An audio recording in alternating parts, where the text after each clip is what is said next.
जय हिंद दोस्तों, मैं मोहम्मद मतीन मॉडर्न क्लासेस के यूट्यूब चैनल पर आपका स्वागत है। दोस्तों, आज हम जो चैप्टर लेके आए हैं वो है पर्यावरण।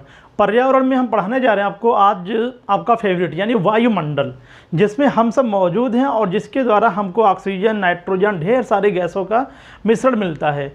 दोस्तों, अब आप ये सोचते होगा कि वायुमंडल बिल्कुल छोटा सा चैप्टर होगा, एक लेक्चर में ख़त्म कर दें, तो प्लीज़ आप ऐसा ना सोचा करिए, क्योंकि इन्हीं वायुमंडल से जब प्रश्न बनते हैं तो आप कंफ्यूज हो जाते हो कि यार मैंने वायुमंडल पढ़ा था या सर ने पढ़ाया था, तो यार ये सब प्रश्न तो आए ही नहीं थे। ये गैस के बारे में पूछ लेगा कि ये कौन सी गैस है, ये परिवर्तनशील गैस किसे कहते हैं, तूफ़ानी गैस किसे कहते हैं, तो आप कंफ्यूज हो जाते हो। इसीलिए हमने ये किया कि चैप्टर 1 यानी पार्ट 1 पार्ट 2 करके बना देंगे, जिससे आपको कम से कम 2 चैप्टर में विधिवत यानी वायुमंडल का सारा लेक्चर समझ में आ जाएगा। दोस्तों, एक चीज़ गारंटी लेते हैं कि अगर आप एनवायरनमेंट अगर हमारे द्वारा पढ़ लेंगे तो कभी आपको एग्ज़ाम हॉल में पर्यावरण से रिलेटेड आपको कोई भी प्रश्न छूटने नहीं पाएगा, यानी छूटेगा नहीं। ठीक है, आइए दोस्तों हम बात करते हैं पहले वायुमंडल यानी एटमॉस्फेयर कहते किसे हैं। दोस्तों, एटमॉस्फेयर कहते किसे हैं, यानी पृथ्वी के चारों ओर से वायु ने घेरा है, यानी हमारे पृथ्वी के चारों ओर से वायु का विस्तृत फैलाव है, उसी फैलाव को हम वायुमंडल कहते हैं। यानी पृथ्वी के चारों ओर से फैले हुए गैसों के समूह को हम क्या बोलते हैं, वायुमंडल बोलते हैं दोस्तों। और वो गैस कौन कौन से हैं, यानी उन गैसों के नाम हमको याद रखना है, उन गैसों के बारे में जानना है जो गैसों के समूह यहाँ पर मौजूद हैं उसके बारे में। तो परिभाषा के तौर पर देखिए, हमने इसलिए लिखा है, आप मांगते हो पीडीएफ नहीं मिल सकता, आप इसको नोट्स बनाइए, यानी नोट्स बनाने के बाद आपको ऑटोमेटिक 90% याद हो जाएगा, दूसरे 10% बचा रहेगा, मेरे द्वारा मेरे वॉइस से आप याद कर सकते हैं। इसको 100% मान लीजिएगा, आपको याद हो जाएगा। तो पृथ्वी को चारों ओर से घेरे हुए वायु के विस्तृत फैलाव को हम क्या बोलते हैं, वायुमंडल कहते हैं दोस्तों। अब बात करते हैं आयतन के अनुसार वायुमंडल में विभिन्न गैसों का मिश्रण है। कितना कितना है दोस्तों, समझिएगा बात को। यानी नाइट्रोजन की मात्रा कितनी है, 78%, यानी हमारे वायुमंडल में सबसे अधिक जो गैस है वो कौन सी है, नाइट्रोजन गैस है। ठीक है, 78.08 लिखा हुआ है, आप 78 मोटी मोटा मानिए, चूंकि 78 पॉइंट कुछ भी दे देता है तो आप नाइट्रोजन को समझ लेते हैं और वही गैस होती है, चूंकि इसके अगेंस्ट में कोई इतना गैस नहीं है जो 74, 75 या 78% हो। ठीक है, अब दोस्तों बात करते हैं दूसरी जो सबसे अधिक गैस है। अब इससे आपको ये पता चल गया कि सबसे अधिक मात्रा में गैस कौन सी पाई जा रही है हमारे वायुमंडल में, नाइट्रोजन है। उसकी अपेक्षा यानी उससे जो भी है सब कम पे हैं। अब बात करते हैं ऑक्सीजन, ये बहुत इंपॉर्टेंट है हमारे लिए, हमको ऑक्सीजन की ज़रूरत पड़ती है सांस लेने के लिए। तो ये गैस है, कितना परसेंट है, 20.95%, यानी मोटी मोटा देख लिए 21%। यानी आपको 78% कौन सी गैस मिल रही है, नाइट्रोजन, 21% कौन सी गैस है, ऑक्सीजन की बात कर रहे हैं। वहीं ऑर्गन की बात करते हैं, 0.93 गैस है ये, यानी 0.93% पाई जाती है। बात करते हैं कार्बन डाइऑक्साइड, जिससे ह्यूमिडिटी यानी ग्लोबल वार्मिंग बढ़ रही है, वो कौन सी गैस है, वो कार्बन डाइऑक्साइड है, CO2।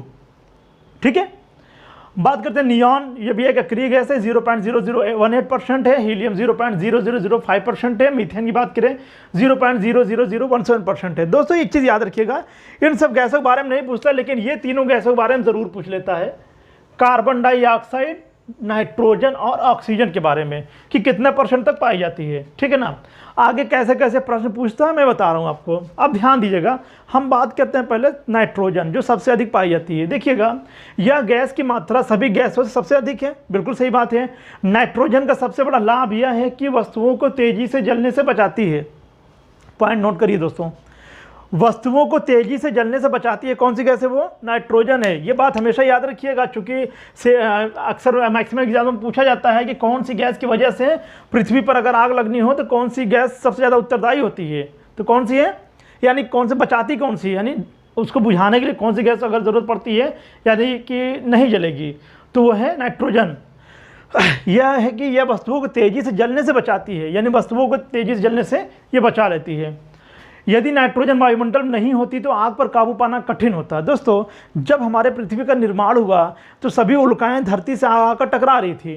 टकराने के कारण क्या हो रहा था, धरती के अंदर लावा निकल रहा था, लावा से आग निकल रही थी। उसको बुझाने का कार्य किसने किया, उसको बुझाने का कार्य किया नाइट्रोजन ने। अच्छा, अगर ऑक्सीजन की मात्रा ज़्यादा होती तो आग पर काबू पाना कठिन होता, बिल्कुल नहीं। क्यों, क्योंकि ऑक्सीजन क्या करता है, आग को बढ़ाता है, ऑक्सीजन आग को बढ़ाता है। ठीक है, यानी अगर हमारे वायुमंडल में नाइट्रोजन की मात्रा ना होती तो आग पर काबू पाना कठिन होता। ठीक है, इस बात को नोट करिएगा। अब बात करते हैं, नाइट्रोजन से पेड़ पौधों में प्रोटीन का निर्माण होता है। नाइट्रोजन से पेड़ पौधों में प्रोटीन का निर्माण होता है, जो पेड़ पौधों का भोजन का मुख्य अंग होता है।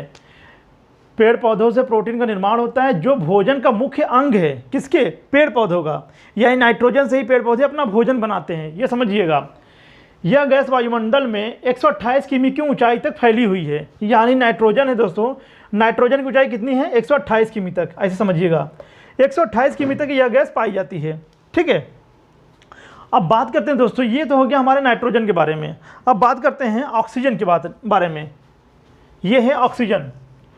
दोस्तों इस गैस को हम क्या कहते हैं? जीवनदायिनी गैस कहा जाता है। क्यों? क्योंकि जब इंसान मरने लगता है तो इसके मुंह में ऑक्सीजन के सिलेंडर लगा दिया जाता है, यानी ऑक्सीजन लगा दिया जाता है, उसकी जीवन बच जाती है, इसीलिए इसे जीवनदायिनी गैस भी कहा जाता है। तो दोस्तों इसके बारे में समझते हैं पहले हम। ऑक्सीजन, इसे जीवनदायिनी गैस कहा जाता है। यह अन्य पदार्थों से मिलकर जलने का कार्य करती है। अच्छा दोस्तों, यह अन्य पदार्थों से मिलकर जलने का कार्य करती है। यानी अगर कभी आपको आग लगाना हो किसी चीज़ में, किसी चीज़ को जलाना हो, तो जब तक ऑक्सीजन नहीं होगी तो आग नहीं जलेगी। क्यों? क्योंकि ये ऑक्सीजन से क्रिया करने के बाद ही जलने देती है। सपोज दैट कभी आपने लालटेन देखा होगा, या कोई ऐसी चीज़ है जो डिब्री होता है ना, जो लालटेन देखा होगा, उसको अगर आग लगाइए नीचे से जलने लगती है, लेकिन ऊपर से अगर ढक दीजिए आप तो बुझ जाती है। यानी उसको क्या ज़रूरत है? ऑक्सीजन की ज़रूरत है। जब तक ऑक्सीजन नहीं मिलेगी तब तक वो नहीं जल पाएगा। ठीक है, अब क्या कह रहे हैं यहाँ पर? यह अन्य पदार्थों के साथ मिलकर जलने का कार्य करती है। ऑक्सीजन के अभाव में हम ईंधन नहीं जला सकते हैं। जाहिर सी बात है, ऑक्सीजन नहीं है तो ईंधन नहीं जल पाएगा। यानी कोई भी चीज़ को हम जला नहीं सकते बिना ऑक्सीजन के। ठीक है, ऑक्सीजन ऊर्जा का मुख्य स्रोत है। बिल्कुल सही बात है। हमें अगर सांस लेने में दिक्कत हो रही है, अगर हमें ऑक्सीजन लगा दिया जाता है तो हमारे अंदर नई ऊर्जा आ जाती है कि यार बस अब हमारे अंदर सारी एनर्जी मिल गई हमको। हमें अगर ऑक्सीजन लेने में कमी आएगी तो हम क्या ये पढ़ा पाएंगे? यहाँ पर नहीं पढ़ा पाएंगे। यानी हमें ऊर्जा की कमी हो जाएगी। कमी हो जाएगी तो हम सांस लेने के लिए अपने जल्दी जल्दी सांस लेंगे, हमारा फेफड़ा अधिक वर्क करेगा और हम पूरी क्रिया के साथ यहाँ पर आराम से पढ़ा नहीं सकते। इन बातों को समझते जाइए आप। कहाँ से प्रश्न पूछता है देखिएगा, ऐसी ऐसी जगहों से प्रश्न पूछता है। आपको लगता है मोटी मोटा याद कर लिए बस हो गया। ऑक्सीजन की मात्रा इतनी %, कार्बन डाइऑक्साइड की मात्रा इतनी %, नाइट्रोजन की मात्रा 78%। इससे प्रश्न पूछता है, ये तो पुराना चीज़ हो गया। नए में आइए, नए में कहाँ से पूछ लेता है? कुछ नहीं पता।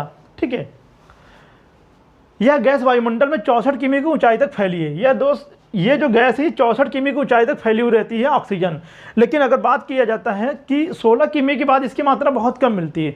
दोस्तों जब हम पृथ्वी से धीरे धीरे ऊपर जाते हैं ना, तो ऑक्सीजन की मात्रा कम होने लगती है। ऑक्सीजन की मात्रा कम होने लगती है। क्यों? क्योंकि जो ऑक्सीजन है ना, वो है तो 64 किलोमीटर तक, लेकिन 16 किलोमीटर के बाद वो धीरे धीरे बहुत कम हो जाती है। यानी सांस लेने में प्रॉब्लम हो जाती है। इसीलिए आपने सुना होगा कि जब पर्वतारोही पर्वत चढ़ने लगते हैं तो वो अपने साथ ऑक्सीजन का सिलेंडर लेके जाते हैं। क्यों? क्योंकि उनको वहाँ ज़रूरत पड़ती है। धीरे धीरे वहाँ पर ऑक्सीजन कमी होने लगती है और उनको ऑक्सीजन नहीं ले पाने की वजह से क्या होता है, मुँह से और नाक से खून निकलने लगता है, जिससे उनके मतलब वो सांस लेने में दिक्कत होती है और उनके प्राण मतलब ख़त्म हो जाते हैं। तो दोस्तों इसलिए ये कहा जाता है कि यह जो है 16 किमी के बाद इसकी मात्रा बहुत कम हो जाती है तो 64 किमी तक। अब ये मत सोचिएगा कि 64 किमी तक हम चले जाएं वहाँ पर ऑक्सीजन की मात्रा मिलेगी, नहीं, कम मिलेगी, बहुत कम मिलेगी। सांस लेने में बहुत दिक्कत आएगी, नहीं ले पाएंगे, आप मर सकते हैं। तो ऐसा काम ना करिएगा। ठीक है, अब बात करते हैं दोस्तों कार्बन डाइऑक्साइड, जिसे हम ग्लोबल वार्मिंग गैस कहते हैं। यानी ग्लोबल वार्मिंग के लिए, गर्मी के लिए सबसे बड़ा उत्तरदायी कौन सी गैस है? Carbon dioxide. यह गैस वायुमंडल में मौजूद सभी गैसों में सबसे भारी गैस है। अच्छा दोस्त, भारी गैस का मतलब क्या है? यानी कि यह गैस जो है भारी होता है। हर भारी चीज़ नीचे पाई जाएगी, नीचे, और हल्की चीज़ें ऊपर। तो कार्बन डाइऑक्साइड वो कहाँ पाई जाएगी? पृथ्वी के सटे हुए यानी कि धरातल पाई जाएगी। और इसी की वजह से, कार्बन डाइऑक्साइड की वजह से, जब सूर्य की किरणें तेज़ी से पड़ती है धरती पर, उसका रिफ्लेक्ट करता है तो वो हमको गर्मी लगती है।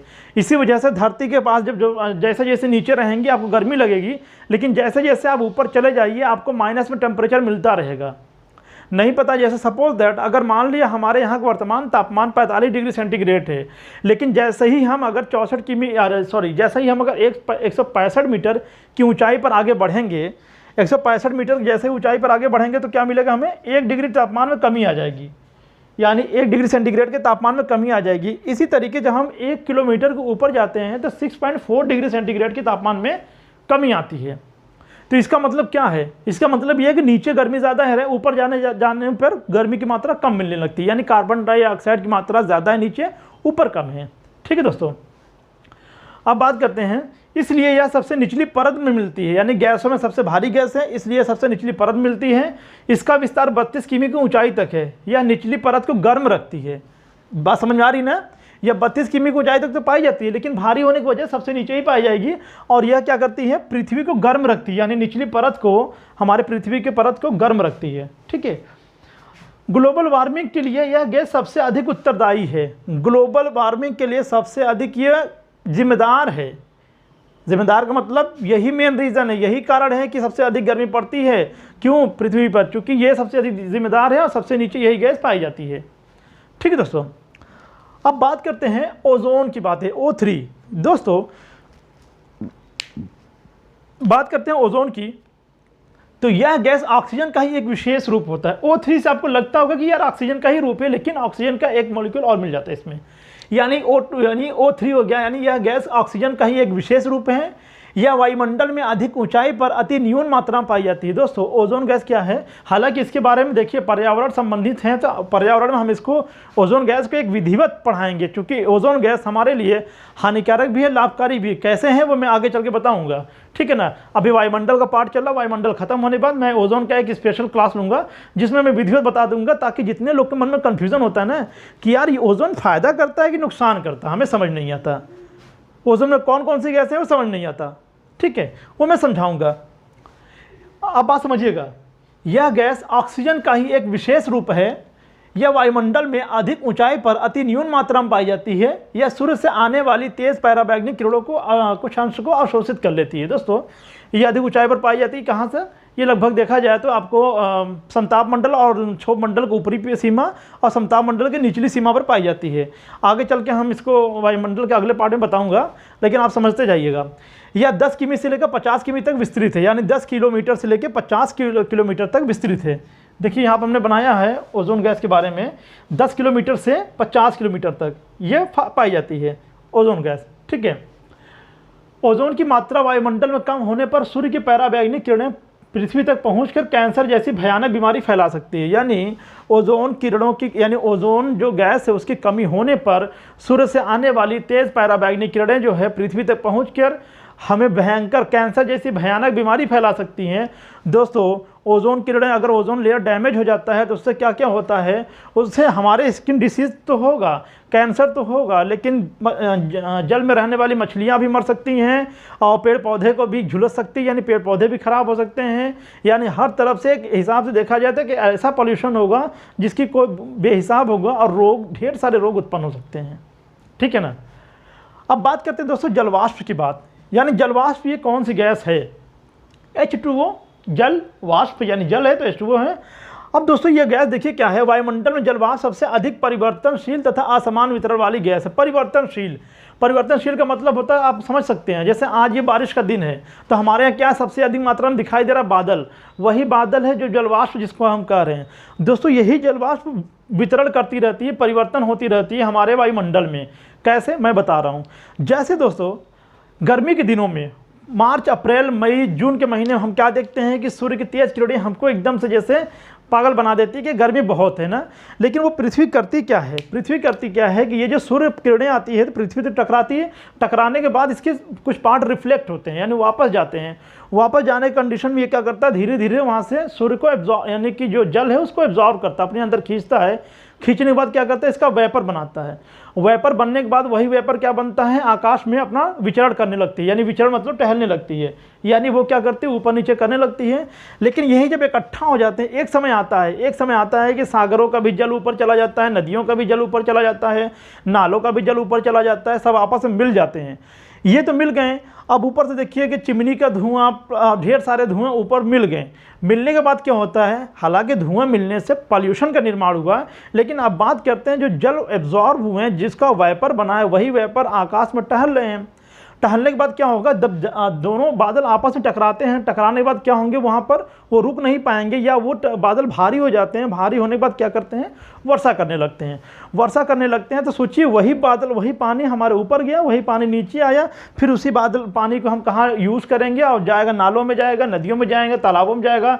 झीलों में जाएगा, फिर गर्मी आएगी, फिर सूखा पड़ेगा, माने सूख जाएगा धीरे धीरे वो, यानी वो कहीं ना परिवर्तन होता रहता है उसमें, ठीक है ना। कम हुई, ज़्यादा हुआ, बारिश हुई, फिर नीचे तालाब में गया, आकाश में गया, तालाब में गया, या समुद्र में गया, महासागर में गया, सागर में गया। ठीक है दोस्तों, ये है जलवाष्प गैस। अब बात समझिए, इसका 90% यानी वायुमंडल में जलवाष्प का 90% 8 किमी की ऊंचाई तक सीमित है, यानी कि हमारे पृथ्वी की सही बात है दोस्तों। आप देखते होंगे अभी जैसे वर्षा का दिन है, बारिश का दिन है, आप देखिए ना, आपको लगता है यार बादल बहुत नीचे है, ऐसा लगता है। बिल्कुल सही बात है, मुश्किल से 3 या 4 किलोमीटर, या बहुत से जो काले वाले बादल होते हैं वो तो बिल्कुल पास में रहते हैं, यानी 1.5 किलोमीटर 2 किलोमीटर की ऊंचाई तक रहते हैं। तो इसकी जो ऊंचाई होती है वो मैक्सिमम होती है तो 8 किलोमीटर की ऊंचाई तक होती है। और बहुत से कुछ ऐसे बादल हैं जो कि समताप मंडल में भी पहुंच जाते हैं। जब वो बादल जब समताप मंडल में पहुंच जाते हैं और जब वर्षा करती है तो उसी को हम बोलते हैं सियरा का बिया, जिसके हम लाभ वर्षा या पक्षाप वर्षा भी कहते हैं। जो धूप में बारिश होने लगती है उसको हम लोग अपनी भाषा में क्या बोलते हैं, अपनी भाषा में हम लोग बोलते थे पहले जब छोटे छोटे थे, हालांकि अब तो हम लोग जानने लायक हो गए, तो हम लोग बोलते हैं ये मुलाव वर्षा है, या इसी को पक्षाप वर्षा बोलते हैं, the mother of pulse cloud बोलते हैं। लेकिन पहले लोग बोलते थे सियरा का बिया हो रहा है, तो ऐसा नहीं है दोस्तों। हालांकि इसके बारे में हम अगले चैप्टर में चर्चा करेंगे, जब वायुमंडल के 5 मंडलों के बारे में पढ़ाएंगे तब, ठीक है। अब देखिएगा क्या कह रही है, इसके संघनन होने के कारण, यानी एकत्रित होने के कारण, ये बादल जब एकत्रित होते हैं, यानी जलवाष्प जब एकत्रित होते हैं तो बादल, वर्षा, कुहरा, तुषार, ओस, हिम आदि का निर्माण होता है। दोस्तों याद रखिएगा, ये जब जलवाष्प आपस में मिलते हैं तो किसका निर्माण करते हैं, बादल का निर्माण करते हैं। उसी बादल से वर्षा होता है, वही वर्षा का पानी जो रुका हुआ रहता है वही बाद में कोहरा का रूप ले लेता है, वही पानी जब बचा हुआ रहता है, जलवाष्प बचा रहता है तो वही तुषार का रूप ले लेती है, वही तुषार ओस का रूप ले लेती है, वही तुषार हिम यानी बर्फबारी जो होती है। कभी कभी आपने देखा होगा छोटे छोटे पत्थर भी गिरते हैं आकाश से, तो क्या है, यानी वो बर्फबारी यानी हिम का भी निर्माण होने लगता है, ठीक है ना। किसके कारण, जलवाष्प के कारण, ठीक है। अब देखिए बात करते हैं, विभिन्न प्रकार के तूफानों को जलवाष्प से ही ऊर्जा प्राप्त होती है। दोस्तों आंधी और तूफान, आंधी सूखी हवाओं को कहते हैं, ऐसे समझिएगा, आंधी जो कहते हैं वो सूखी हवा कहते हैं, तूफान कहते हैं गीली हवा को। दोस्तों एक चीज़ बताइएगा, सूखी हवा ज़्यादा पावरफुल होती है कि गीली हवा, यानी कि तूफान या आंधी। दोस्तों हमेशा तूफान ज़्यादा पावरफुल होता है, क्यों, क्योंकि दोस्तों तूफान के अंदर जलवाष्प की मात्रा रहती है, जलवाष्प यानी नमी रहती है, और नमी हर चीज़ को क्या करती है, फोर्स करती है। इसीलिए आंधी आने पर उतना नुकसान नहीं होता जितना कि तूफान आने पर नुकसान होता है। आंधी का रूप ही तूफान है, लेकिन वो ज़्यादा पावरफुल होती है, ये कम पावरफुल होती है। तो ये क्या कह रहा है कि विभिन्न प्रकार के तूफानों को इससे ऊर्जा प्राप्त होती है, एनर्जी प्राप्त होती है। हवाएं चल रही, उसमें गीली मात्रा ज़्यादा हो तो क्या होने लगता है, हमको लगता है जैसे कि हवाएं बहुत तेज़ चल रही है और ठंडी ठंडी हवा लगने लगती है ना, यानी उसमें नमी की मात्रा हो जाती है। विभिन्न प्रकार के तूफानों को जलवाष्प से ही ऊर्जा प्राप्त होती है। सूर्य के द्वारा आने वाले सूर्य ताप को भी रोकती है। सही बात है दोस्तों, सूर्य सोचिए हमारे पृथ्वी से 14,95,98,900 किलोमीटर की दूरी पर है। अब वहाँ जो सूर्य की किरणें आती हैं तो उसको क्या, ये जो जलवाष्प है, जो बादल, वो रोकती नहीं है, वो भी रोकती है। यानी वहाँ से कितना ज़्यादा सोचिए कि वहाँ से उसको रिफ्लेक्ट कर देती है, नीचे तक नहीं आने देती है, तब जाके हम लोगों को इतनी गर्मी लगती है। देखिए पढ़ा रहे हैं अभी, और जबकि हम अच्छे खासे कमरे में हैं, सब कुछ चल रहा, फैन चल रहा है, सब कुछ चल रहा है, तो ये देख रहे हैं गर्मी लग रही है, फिर भी लग रही है। यानी कि उधर वो भी रोक रही है, ओजोन गैस भी रोक रही है, यानी ढेर सारी क्रियाओं के बाद तब जाके हमारे पास सूर्य की किरणें आती है, और तब पर भी हमें इतनी गर्मी लगती है, क्योंकि नीचे कार्बन डाइऑक्साइड है। तो तूफानों को जलवाष्प से ही ऊर्जा प्राप्त होती है। सूर्य के द्वारा आने वाली सूर्य ताप को भी रोकती है। इस प्रकार यह कंबल का कार्य करते हैं, यानी कि ये जो जलवाष्प है ना, एक हिसाब से कंबल का कार्य करती है, क्योंकि पृथ्वी को न तो अधिक गर्म होने देती है, न तो अधिक ठंड होने देती है। यानी ठंड के दिनों में भी आप देखिए ना, ये जो ओस है, तुषार है, कोहरा, ये क्या है, ये सब भी कहीं ना कहीं बचाए रखती है, हम लोग को ज़्यादा ठंड होने से बचाती है। क्योंकि आपने देखा होगा कि ठंड के दिनों में अगर बादल रहता है तो बादल रहने पर आप लोग क्या लगता है, यार बड़ा ठंड कम है ना। तो पुराने ज़माने के जो लोग हैं वो कहते हैं हाँ बदरी है ना, इसीलिए जो है ठंड कम लग रही है, बदरी छट जाएगी ठंड बढ़ जाएगी। तो दोस्तों यानी ये कंबल का कार्य करती है, कौन, जलवाष्प, ठीक है। ये स्ट्रक्चर बना दिया दोस्तों। देखिए आप, ये 8 किलोमीटर तक क्या पाया जाता है, जलवाष्प पाया जाता है, ये समझिएगा। H2O पाया जाता है। O3 की बात करेंगे यानी ओजोन की बात करेंगे तो 10 से 50 किलोमीटर तक। और वहीं अगर बात करते हैं कार्बन डाइऑक्साइड की मात्रा तो 32 किलोमीटर तक, और ऑक्सीजन की मात्रा 64 किलोमीटर तक, नाइट्रोजन की मात्रा 128 किलोमीटर तक। दोस्तों अगर आपको ये लेक्चर अच्छा लग रहा है तो इसको स्ट्रक्चर आप बना लीजिए। मुझे पता है आप लोग सोचेंगे कि सर एक ही चीज़, मतलब एक लेक्चर में जो पढ़ाना था उसको 2 लेक्चर में पढ़ा रहे हैं। दोस्तों याद रखिएगा, अगर एक लेक्चर में पढ़ाते हो तो 10 क्वेश्चन बनेंगे, उस 10 क्वेश्चन में से आपको सिलेक्शन नहीं मिलने वाला है जब तक कि सभी गैसों के बारे में आप जान नहीं लेते हैं। दोस्तों अगला जो चैप्टर हम स्टार्ट करेंगे वो रहेगा वायुमंडल के 5 लेयर, यानी क्षोभ मंडल, समताप मंडल, मध्य मंडल, आयन मंडल और बहिर्मंडल के बारे में। तो दोस्तों ये हमारा आज का टॉपिक रहा है और इसे आप नोट्स कर लीजिए, स्क्रीनशॉट ले लीजिए और इसी तरीके से हमारे साथ बने रहिएगा और अगले वीडियो का इंतजार कीजिए। तब तक के लिए जय हिंद, जय भारत।